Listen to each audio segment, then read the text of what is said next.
Hello बच्चों, आइए आप सभी का स्वागत है एक बार फिर से KW क्लासेस में।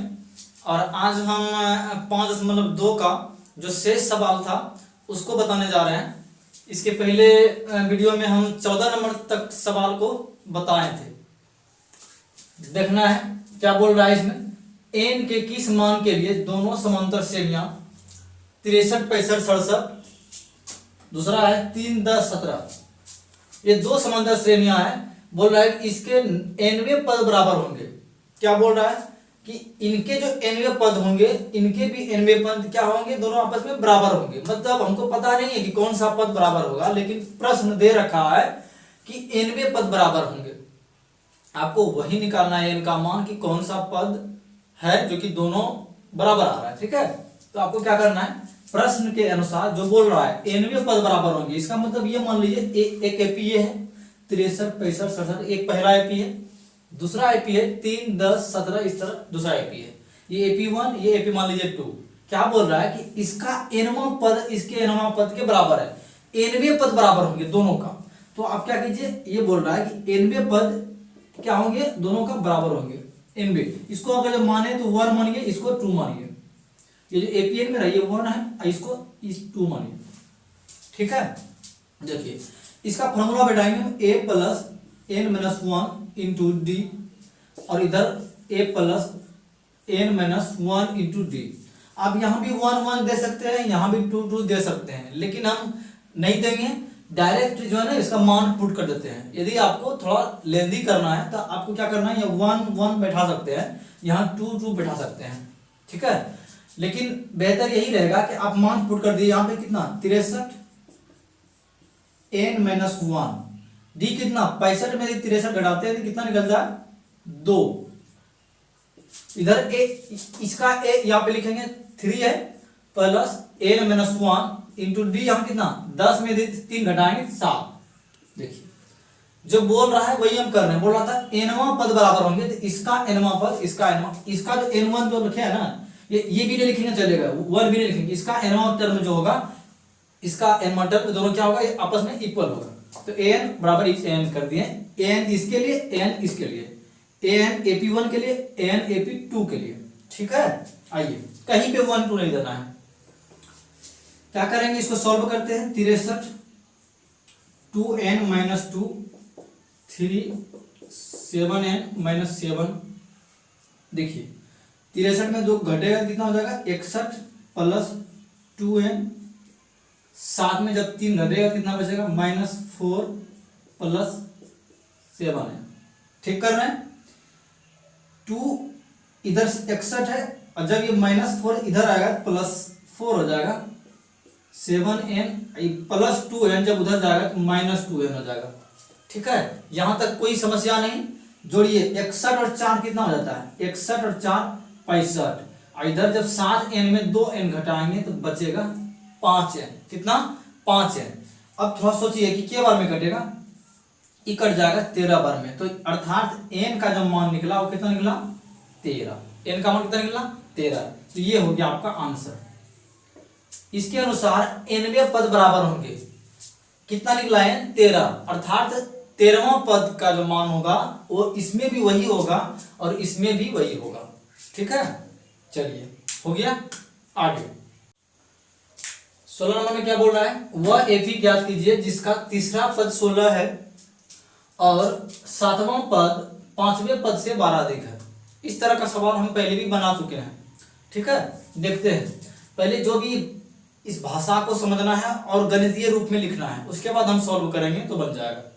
क्या बोल रहा है कि वह एपी ज्ञात कीजिए जिसका तीसरा पद को बोलते हैं A3। तीसरा पद कितना है 16 है, आप लिख लीजिए तीसरा पद 16। तो इसको हम ऐसे भी लिख सकते हैं a प्लस 2d बराबर 16। ठीक है, ये आपका हो गया इक्वेशन फर्स्ट। आगे क्या बोल रहा है कि 7वां पद, ये जो 7वां पद है ना, इसके बारे में बोल रहा है कि 5वां पद से 12 अधिक है। A5 ये 5वां पद से कितना अधिक है 12 अधिक है। ये ना बोल रहा था 7वां पद 5वां पद से 12 अधिक है। A7 को बोलेंगे A प्लस 6D, A5 को बोलेंगे A प्लस 4D बराबर हो जाएगा, सॉरी प्लस कितना 12। ठीक है, A और A कैंसिल हो जाएगा, 6D और ये 4D जब इधर आएगा माइनस 4D बराबर कितना 12, 2D बराबर 12 और जब कटाएंगे तो क्या बार में कटेगा 6 बार में, अर्थात D का मान कितना निकल गया 6। अब क्या करेंगे, D का मान पुट करेंगे समीकरण फर्स्ट में, मतलब D का मान किस में रखेंगे, D का मान समीकरण फर्स्ट में रखने पर, आराम आराम से समझना है, समीकरण फर्स्ट में रखने पर फर्स्ट आपका क्या है A प्लस 2D बराबर 16, ये आपका समीकरण फर्स्ट है।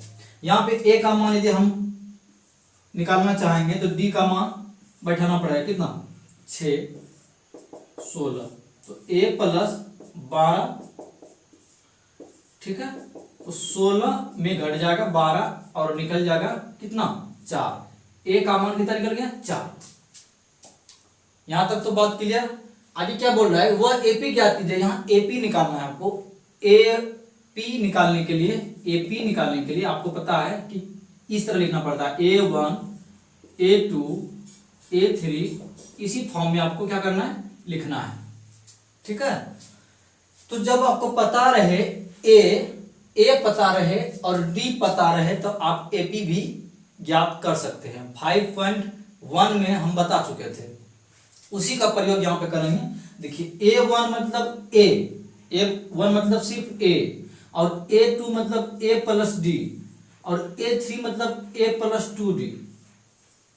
उसी प्रकार A4 अगर लिखेंगे A प्लस 3D, यहाँ पे अगर A4 भी दें तो A प्लस 3D, इसी तरह बढ़ते जाएगा, इसी तरह बढ़ते जाएगा। इसको यदि सॉल्व करके लिखेंगे क्या लिखागे, देखिए इसको यदि मान बैठाइए तो 4, A का मान कितना 4, तो यहाँ हो जाएगा 4। अब 6 बढ़ाते जाइए, D 6 है ना, 6 क्या होता होगा बढ़ते जाएगा, तो 6 4 कितना हो जाएगा 10, 10 छो 16, 16 छो जोड़ते जाइए 22। इसी तरह का AP तैयार होगा, चाहे आप सॉल्व करके मान बैठा करके भी निकालिए, यही निकलेगा 4 10 16 22, ये आपका हो गया आंसर, ठीक है। चलिए आगे 17 नंबर में क्या बोल रहा है, एक AP है 3 8 13 253, इसमें अंतिम पद से 20वां पद, अंतिम पद से 20वां पद निकालना है। तो आपको क्या करना है, अंतिम पद से ही सारा चीज मानेंगे, इधर से नहीं, हमको उधर उल्टा, या अंतिम पद से मतलब इधर से नहीं उधर से। तो उधर वाले जो लास्ट में कितना है 253, तो इसी को मान लेंगे A 253, ये हो गया A। D जो निकालने का प्रोसेस था ना, ये क्या था A2 माइनस A1, D जो निकालते थे किससे निकालते थे A2 माइनस A1, लेकिन जब उधर से चलेंगे ना तो हो जाएगा A1 माइनस A2, मतलब 3 में घटाएंगे 8, निकल जाएगा -5। कुछ नहीं है, हो गया, इतना ही था। अब क्या बोल रहा है 20वां पद, तो A20, और 20 के लिए फॉर्मूला होता है A20 के लिए होता है A प्लस 19D, ठीक है। अब इसमें मान बैठाएंगे और बन जाएगा 253, A का मान 253, 19, D का मान -5। बहुत ही आसान है, 253 19 25 95, इसको घटाइए, 13 में 5 8, 14 में 9 5, और यहाँ कितना 1, तो आंसर आपका हो जाएगा 158। 20वां पद जो होगा उधर से वो कितना होगा 158, ठीक है। आगे 18 नंबर में क्या है, किसी AP के चौथे और 8वें पदों का योग 24 है।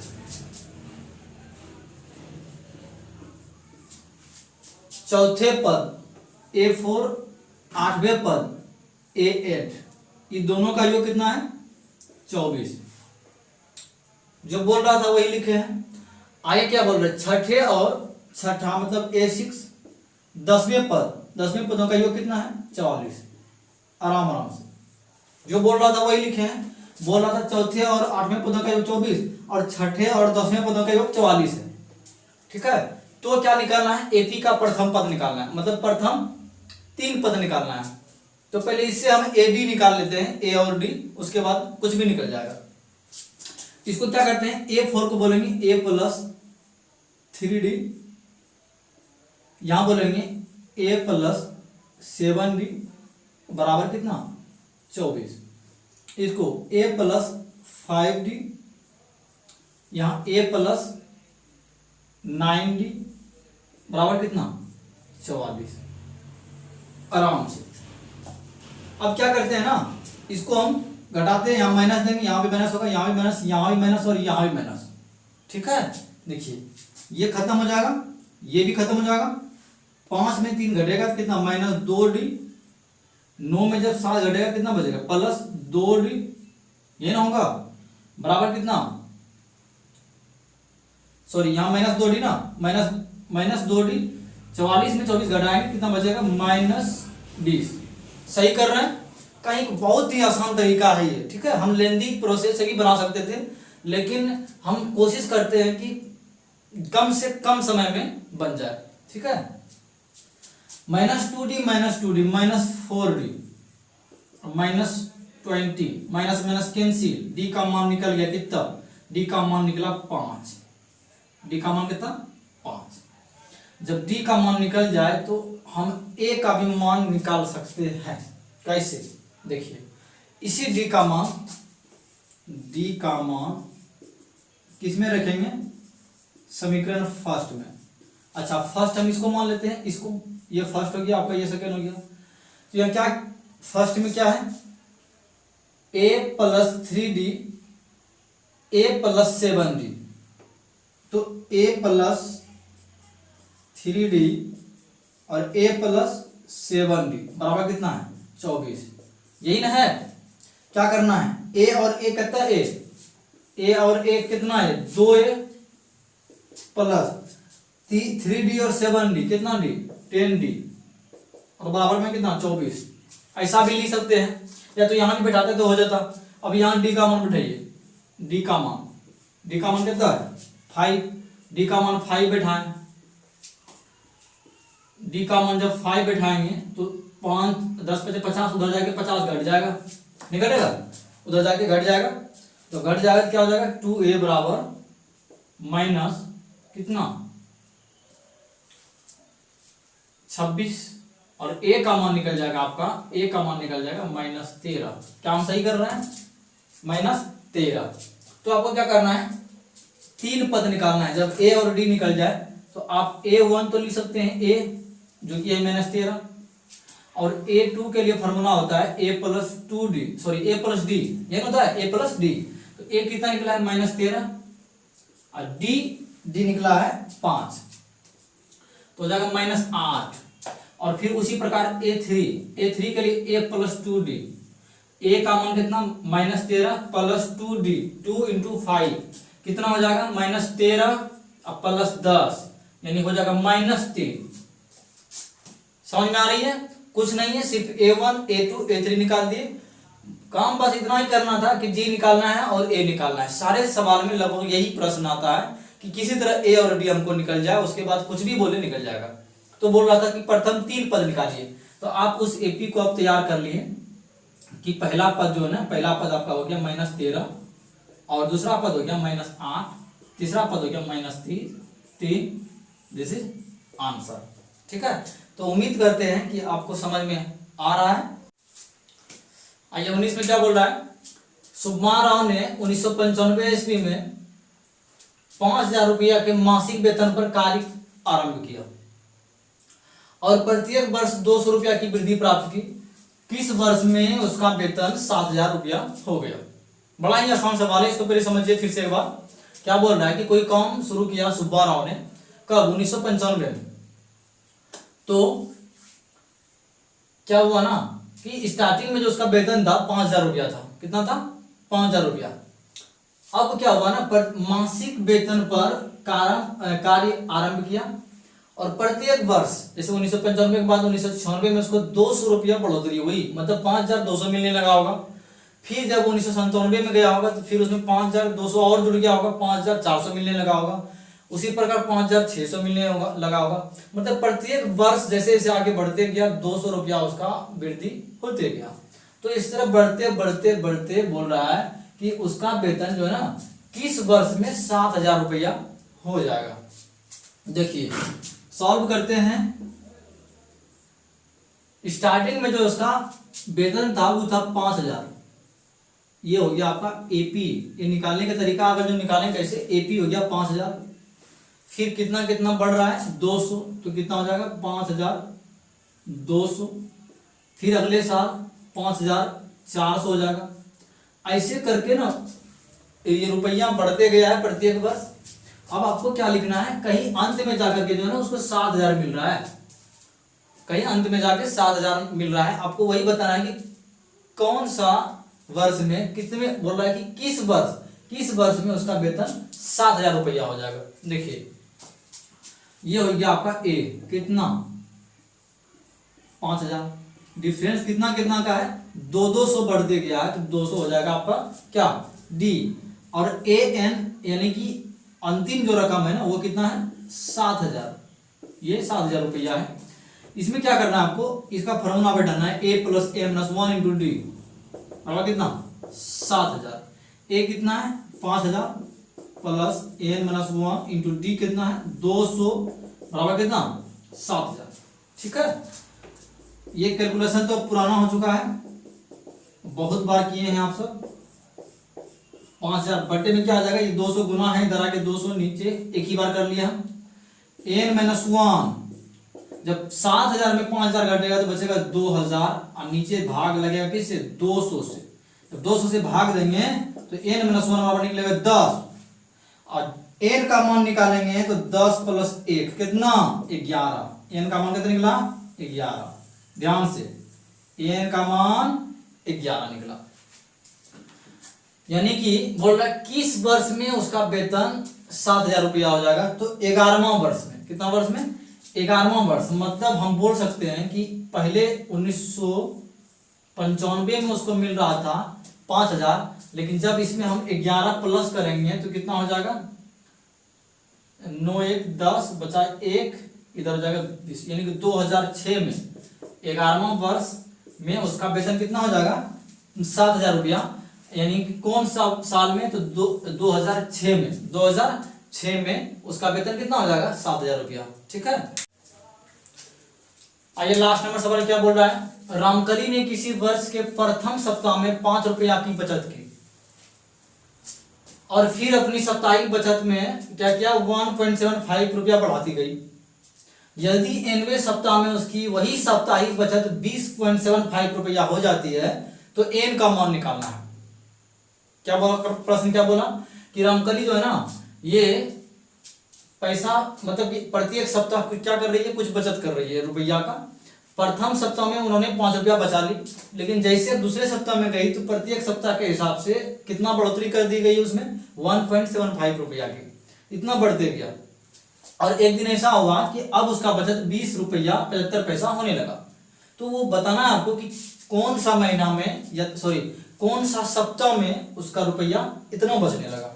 तो आप सॉल्व कीजिए।